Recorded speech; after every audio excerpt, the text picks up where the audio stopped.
Syria's military is preparing to use chemical weapons against rebels and is awaiting final orders from President Assad, according to unnamed US officials quoted in the American media. Washington says that would be all the reason it needs to intervene in the conflict.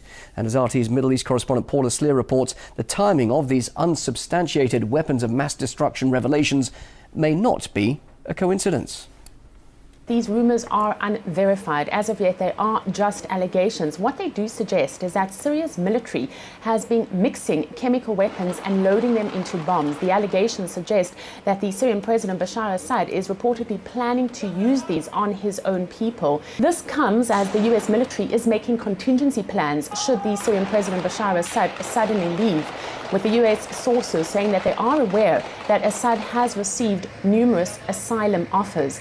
At the same time, the United States has reportedly deployed the US Eisenhower strike group, which went through the Suez Canal from the Persian Gulf over the weekend. And we understand, according to reports, that it is making its way to the Syrian coast, and it has been throughout this week. Now, what this does indicate, this latest development, is that the United States now stands ready for direct military intervention in the Syrian conflict. Certainly, that is what we're hearing from various sources and various commentators who have been following the story closely. There is at the same time some evidence emerging that rebel fighters might be allegedly planning some kind of chemical attack on Syrian President Bashar Assad's supporters. There is a video that has been posted online on Thursday.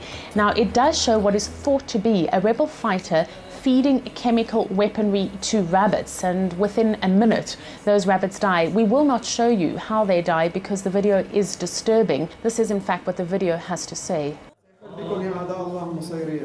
You will die like these two rabbits, you enemies of Allah. Do you believe it now? We will kill you all with our chemical and biological weapons. Look for yourselves. Do you see these rabbits? They inhaled chemical weapons for 1 minute only, and they're dead. Your destiny will be like them because you are supporters of Bashar al-Assad. God is great. God is great. Wait and see. We are from the Ari Asasar Chemical Battalion. We will kill you with our chemical weapons. The video has not been verified. This is an important point to make, but certainly the message it sends out is ominous. Let's now talk to Dr. Ali Mohamad. He's the editor-in-chief of the Syria Tribune online magazine. So concerned that President Assad could use chemical weapons. Is that likely? The question is, why would President Assad or the Syrian army use chemical weapons? It's winning the ground, and the Damascus airport battle not a week ago proved that again and again. Why would Syria give a pretext to the US to intervene while it doesn't even need to? I think. Is there any doubt, though, that Syria does have chemical weapons?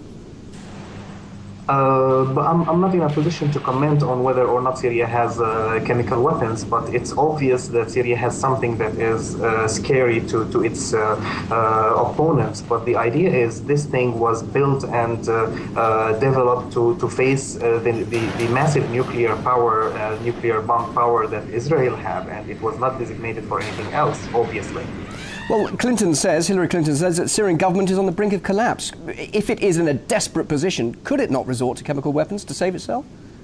Well, this is a hypothesis that is not true. It's not on the verge of collapse. They've been saying this for the past 18 months, and so far the Syrian government is still there and the rebels are on the verge of collapse.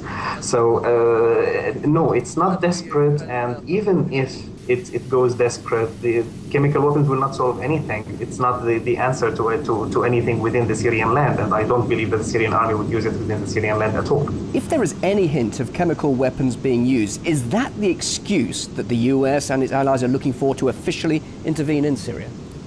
Exactly. Now, we have seen this video that your reporter talked about, and there has been other evidence that we've been collecting for the past 3 months that it's possible, it's actually even more possible for the rebels to use chemical weapons than the Syrian government, and this will be used as a false flag, like what happened before. We all remember the night before the last UN Security Council meeting when Russia and China vetoed the resolution. The night before, there was a false flag that was very soon proved to be wrong, and this could be used again in the form of chemical weapons this time. Threat of chemical weapons is one excuse cited for the reason of in deploying those Patriot missiles by NATO at the Syrian border. Now, the alliance says it's just to protect Turkey from a potential attack also by Damascus. Why would Syria, what would it be in Syria's benefit to attack a NATO member, a neighbor like that? Exactly nothing.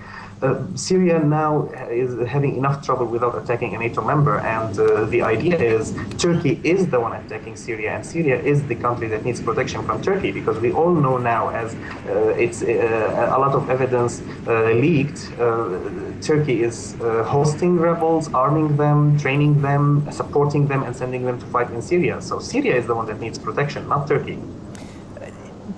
Is all this the talk from the US at the moment, also the deployment of these Patriot missiles? Is it perhaps a signal that a no-fly zone over Syria could be established? Although it's being denied by NATO, do you think the alliance is actually being honest about that? Is this the main intention behind all of this?